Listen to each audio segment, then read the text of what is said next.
आध्यात्मिक विकास और मोक्ष प्राप्ति का माध्यम है श्रीमद् भागवत कथा। जन्म मृत्यु के चक्र से मुक्ति दिलाने का रास्ता है श्रीमद् भागवत कथा। आम जनमानस के हृदय में भक्ति जगाने का उपाय है श्रीमद् भागवत कथा। धर्म ग्रंथों के अनुसार कलयुग के इस सार का जिस किसी ने श्रवण किया उसने खुद को धन्य समझा और अब की बार भागवत कथा सुनने का सौभाग्य वृंदावन निवासियों को प्राप्त हुआ है। बांके बिहारी के इस पावन धरा पर माँ भारती की हिंदू शेरनी कही जाने वाली कथावाचक साध्वी सरस्वती दीदी अपने 7 दिवसीय कार्यक्रम में दिव्य श्रीमद् भागवत कथा सुना रही है। 15 सितंबर से शुरू हुई भागवत कथा का समापन 21 सितंबर को है और अब की बार की श्रीमद् भागवत कथा समर्पित है ऑपरेशन सिंदूर में शहीद हुए भारतीय जवानों को। श्रद्धांजलि है उन मृतकों को जो पहलगाम आतंकी हमले में मारे गए और सम्मान है देश की भारतीय सेना के प्रति। और जो कि इस कथा के मुख्य यजमान कोई और नहीं बल्कि मध्य प्रदेश के कैबिनेट मंत्री राकेश शुक्ला हैं। और ऐसे में इस कार्यक्रम की संपूर्ण जानकारी देते हुए खुद मंत्री जी और साध्वी दीदी ने जो बातें रखी, सुनिए इस प्रेस कॉन्फ्रेंस में। लाल की राधा रानी सरकार की, श्री वृंदावन धाम की जय। जय जय श्री राधे, जय जय श्री राधे, जय जय श्री राधे। आप सभी पत्रकार बंधुओं का, सभी मान्यवरों का स्वागत है। मैं साध्वी सरस्वती आज केशव धाम के इस पवित्र प्रांगण को प्रणाम करते हुए आज के इस विषय को हम आप सभी के सम्मुख रख रहे हैं। पितृपक्ष के पावन पर्व पे 15 सितंबर से 21 सितंबर तक प्रारंभ होने जा रही ये दिव्य श्रीमद् भागवत कथा ऑपरेशन सिंदूर एवं पहलगाम में शहीद हुए आम नागरिकों के लिए है। ये पावन दिव्य कथा मेरी नहीं, माननीय मंत्री जी की नहीं, बल्कि आप समस्त देशवासियों की, सनातनियों की, भारत से बाहर वासियों की भी, जिनके मन में भी वसुधैव कुटुंबकम की भावना है, सर्वे भवन्तु सुखिनः की भावना है, ये सारी कथा उनकी ओर से है।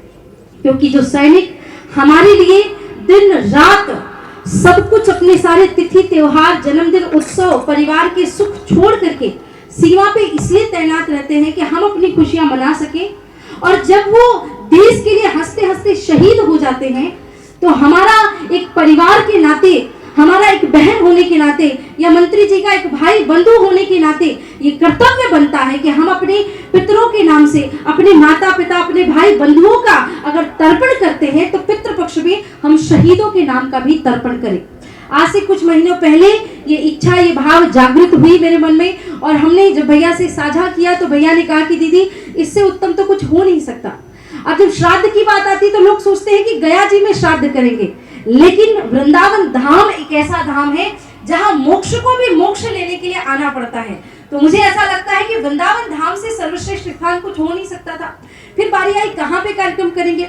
मैं बचपन से ही राष्ट्रीय स्वयंसेवक संघ के विभिन्न कार्यक्रमों में जाती थी, तो केशव धाम से ज्यादा उचित स्थान मुझे कोई और लगा नहीं, क्योंकि ये वास्तविकता में एक ऐसा स्थान है जहां संघ के बड़े बड़े पदाधिकारियों से लेकर बड़े बड़े साधु संतों ने इस पावन दिव्य स्थान पे अपने कार्यक्रमों को कर करके स्थान को भी और पवित्र कर दिया है।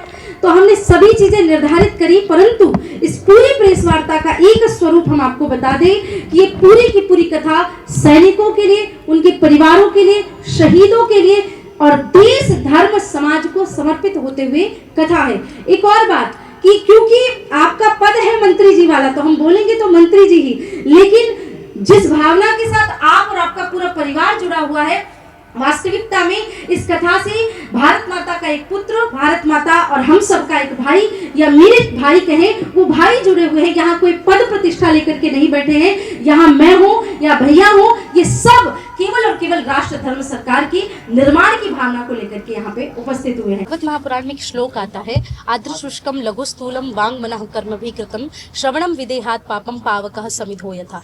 श्रीमद् भागवत कथा एक ऐसी कथा है जैसे विशाल अग्नि जल रही है और उसमें छोटी बड़ी मोटी पतली कैसी भी लकड़ी डालो वो सब जल के भस्म हो जाती है। वैसे ही श्रीमद् भागवत कथा है, मोक्ष से लेकर के व्यक्ति के पापों के नाश तक या किसी भी प्रकार की आपकी भावना है, श्रीमद् भागवत कथा पूरी तरह से उन भावनाओं का सम्मान करती करते हुए आपके सभी प्रकार के चाहे मोक्ष की भावना हो, चाहे जीवन उत्सर्जन की भावना हो, ये सारी भावनाओं को पूर्ण करती है। इसलिए श्रीमद् भागवत कथा ही मोक्ष के लिए सुनाई जाती है। कथा का वृंदावन में क्या, कैसे सोचा आपने कि वृंदावन में ही कथा करनी है और ये सारी चीजें कैसे निर्धारित की? जी, जैसा कि मैंने आपको कहा कि वनम वृंदावनम नाम, ये वृंदावन एक ऐसा धाम है जहाँ मोक्ष को भी मोक्ष लेना हो। आप सभी आज भागवत कथा सुनेंगे तो प्रारंभ में भक्ति देवी का जब प्रसंग आता है तो ये वर्णन आता है कि समस्त तीर्थों के राजा है प्रयागराज और तीर्थों के गुरु है पुष्कर। तो एक दिन प्रयागराज जी भगवान के पास बड़ा दुखी होके गए और भगवान से कहने लगे कि प्रभु सारी दुनिया, सारे तीर्थ मुझे आकर के कर देते हैं, एक छोटा सा वृंदावन कभी कर नहीं देता, इसलिए मैं अपने पद से इस्तीफा दे रहा हूँ। तो भगवान ने हंसते हुए कहा, तीर्थराज मैंने तुम्हें तीर्थों का राजा बनाया है, अपने घर का राजा नहीं बनाया है। वृंदावन धाम तो साक्षात मेरा घर है। तो वृंदावन धाम जो ठाकुर जी का हृदय स्थल है, श्री जी का हृदय स्थल है, उसमें कथा करने का सौभाग्य अगर मिले तो वो अपने जीवन की सबसे बड़ी उपलब्धि मानी जाती है। इसलिए हमने श्रीधाम वृंदावन को ही कथा के लिए चुना। प्रार्थना करते हैं कि ये जो सहयोग राशि है ये आप गौशाला में दान कर दो या मंदिर में दे दो, कहीं भी कुछ भी कर दीजिए, हमें वो चाहिए नहीं। तो हमने मंत्री जी से कहा कि चलो कोई बात नहीं, इतने ही पैसे आपको। तो उन्होंने कहा कि नहीं, अगर हमने 26 परिवारों के नाम से धनराशि निकाली है तो 26 परिवारों की जगह वो कहीं भी जाए, लेकिन जाएगा वो सैनिक कोष में ही। तो उन्होंने ये संकल्प लिया कि जितने परिवार वाले आते हैं जिनको हम देंगे वो तो ठीक है, उसके अपेक्षा जो धनराशि बचेगी वो सारी की सारी धनराशि हम भारतीय सेना के फंड में डालने वाले हैं, ताकि आगे चल करके वो सैनिकों के लिए और शहीदों के लिए काम में आए। तो ये भी बड़ी अच्छी भावना है और ऐसी भावना पूरे भारतवर्ष के समस्त जननायकों के बीच में जानी चाहिए कि देश और अपने क्षेत्र के लिए तो हर कोई करता है, पर बियॉन्ड द क्षेत्र जाकर के कोई करे ऐसा कार्य बहुत मुश्किल देखा जाता है। तो ये बड़ा आनंद और हर्ष का विषय है। मंदिर जी, एक सवाल है, आपके इस पहल के लिए सराहना है, लेकिन इसी पितृपक्ष में पीएम मोदी जी का जन्मदिन भी है।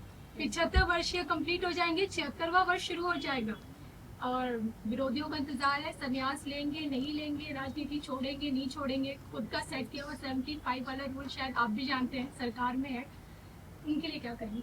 जो जी हमारा विषय नहीं है, हमारे ऊपर का विषय है, ये अपना विषय नहीं है। हाँ, लेकिन 17 तारीख को हमने दीदी से निवेदन किया है कि हम कथा के माध्यम से भी, क्योंकि मोदी जी ने जो देश को दिया है वो शायद भविष्य में आज जो हमारा भारत देश जिस ऊंचाइयों पर जा रहा है, इसलिए 17 तारीख को वो कार्यक्रम आप सब अपनी नजरों से देखेंगे। और मैं एक और बात कहूंगी कि मोदी जी कोई मंत्री प्रधानमंत्री नहीं है, वो एक महानायक है देश के, क्योंकि साधु संतों का सम्मान राम मंदिर उन्होंने दिलाया, काशी विश्वनाथ कॉरिडोर उन्होंने दिलाया। आज भारत के जितने भी बड़े बड़े मंदिर हैं उन मंदिरों को अगर आप देखेंगे तो एकमात्र उत्तर प्रदेश से इतनी ज्यादा रेवेन्यू जनरेट हो रही है जितना गोवा के बड़े बड़े बीचों से जनरेट नहीं हो रही है। तो आज पूरी दुनिया का युवा तीर्थों में जा रहा है। हमारे भारत के यशस्वी प्रधानमंत्री की जगह रिटायरमेंट किसी नेता को लिया जाता है। महापुरुषों के लिए कभी रिटायरमेंट नहीं होता, जीवन काल में भी और जीवन पर्यंत के बाद भी। आज जैसे भगत सिंह, सुभाष चंद्र बोस ऐसे महान नेताओं को याद किया जाता है। मुझे लगता है आने वाली सदी में लोग नरेंद्र मोदी जी को भी इसी प्रकार से याद करेंगे, क्योंकि उन्होंने वास्तविकता में देश धर्म समाज के लिए किया है। तो कविता जी, मैं यही चाहूंगी कि ये जो प्रश्न है हम कथा से रिलेटेड बात करें, और रही बात 17 तारीख को हम सब मिलकर के उस महानायक का जन्मदिन अवश्य मनाएंगे, क्योंकि हम व्यासपीठ से आशीर्वाद तो दे ही सकते हैं कि इसी प्रकार से आगे बढ़ते रहे, देश धर्म समाज के लिए कार्य करते रहे। और क्योंकि ये धर्म की कथा है तो धर्म की कथा में धर्म की स्थापना हो, इसके लिए हम उनको आशीर्वाद भी प्रदान करेंगे। शहीदों के आत्म कल्याण हेतु तर्पण और शहीदों के परिवारजनों का सम्मान 7 दिवसीय आयोजित इस भागवत कथा में होना है, और जिसका शुभारंभ मंत्री जी के संयोग से साध्वी दीदी ने कलश स्थापना से की और यमुना तट से कलश यात्रा निकाली गई।